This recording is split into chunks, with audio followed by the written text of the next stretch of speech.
What we do here at Storedot, we are replacing the graphite in the anode of the battery, which is the negative side. We replace it with what is called the group 14. Instead of carbon, you can have silicon, germanium, or tin, or lead.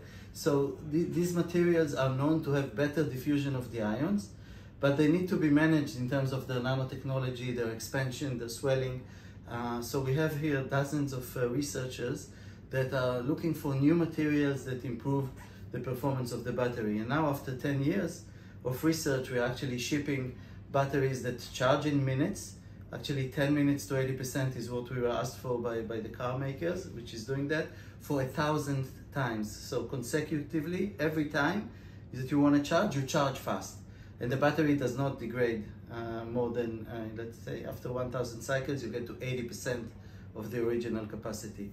And this was considered impossible to do. And now we are very happy that we are actually shipping those batteries to many car makers. That are designed to, reduce the resistance or allow the fast charging without too much heat. So each one is like a different experiment. You see here they have a whole, that like every day they are trying new molecules, like you would do in a drug discovery, to verify the potential of the materials to enable the fast charging. They're called glove boxes. Okay.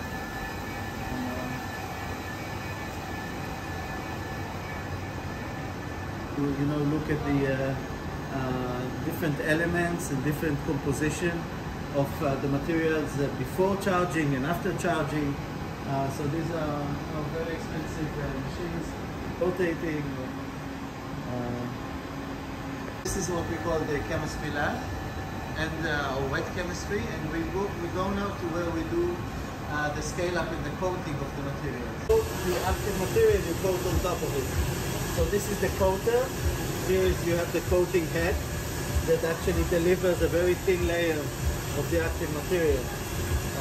Those materials that we kind of tested over there, here is where we actually use them to construct the battery. An anode oven and a cathode oven. We are moving into a dry room, because when you assemble the battery, it has to be totally dry, no humidity. This is where we do the electrolyte filling.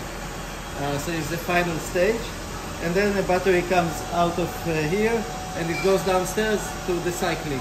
So we'll go downstairs later, we'll see those batteries that were already produced, how we are cycling them. After the coating, so you have a coated electrode, and it's being pressed, so it will be very smooth. So this is like the final product of the electrode that goes into stacking of many of those together, anode and cathode, to create one battery cell. That they take all these electrodes and they stack them together. You can see a pile of them here, and in order to build,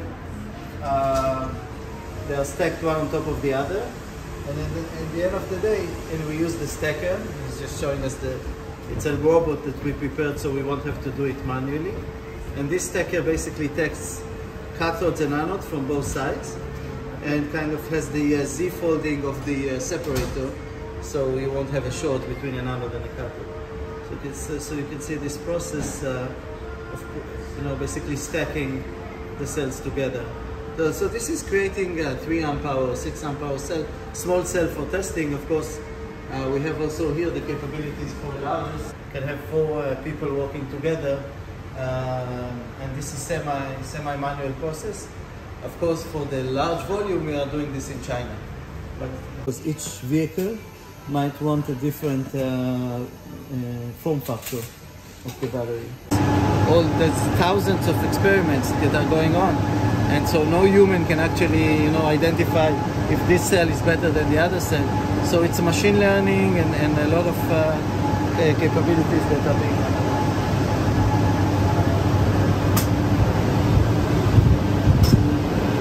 Some of these they are bigger. They are actually happening inside an oven. So there's intention.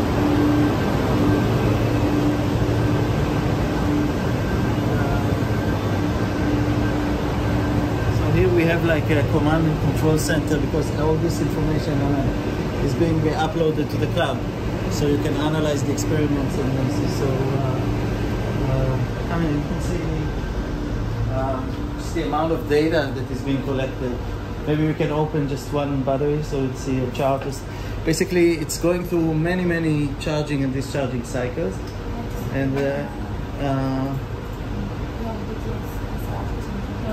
this is where here we have all the preparation of the experiments, because you see these are like cells that were produced where we saw, and then we put them inside these plates. So, you know, first of all it will be safe, but also it emulates the pressure inside the vehicle, because in the pack there is some inherent pressure.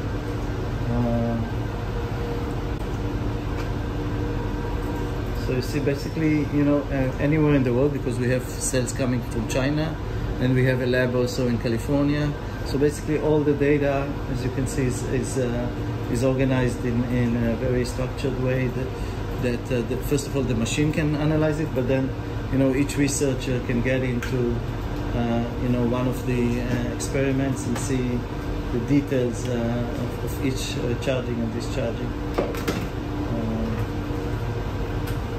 Loading, yeah, okay.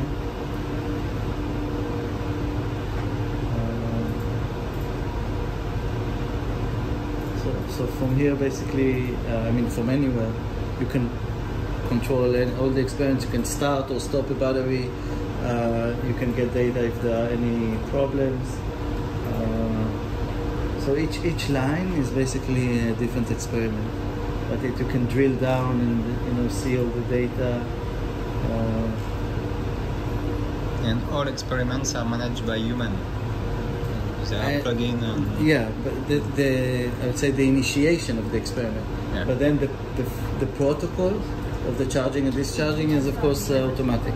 But here we have, you can see here, for example.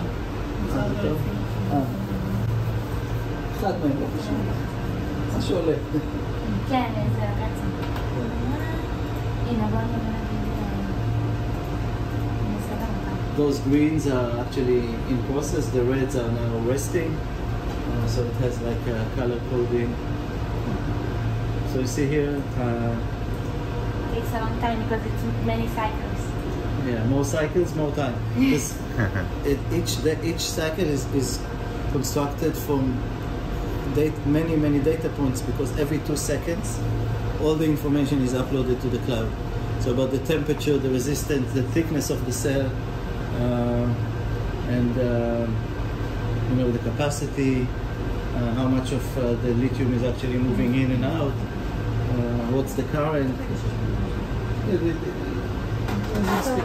So here you can see, you know, this is like the high level, and we can zoom into you know, a section and see the cycles. You can zoom even further. Yeah. So, you know, we can see the upper is the current, the lower is resistance, and the entire charge-discharge curve. So you can see it's constructed from, I'd say, tens of thousands of data points for each cell. And this is the only way that you can actually use machine learning, because you have all the data very detailed. So, you know, if something is happening, you know, somewhere here and you don't see it, but the machine can identify that there is some, you know, let's say imperfect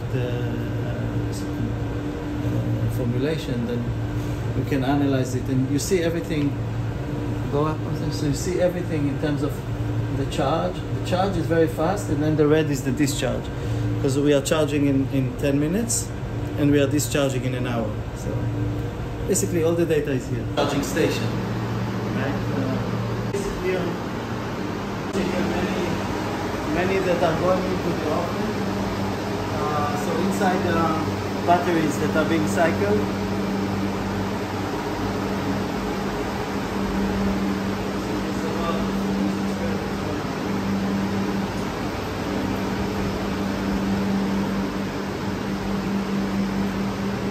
It's a very expensive equipment because it's not just the oven. I can do it from minus 40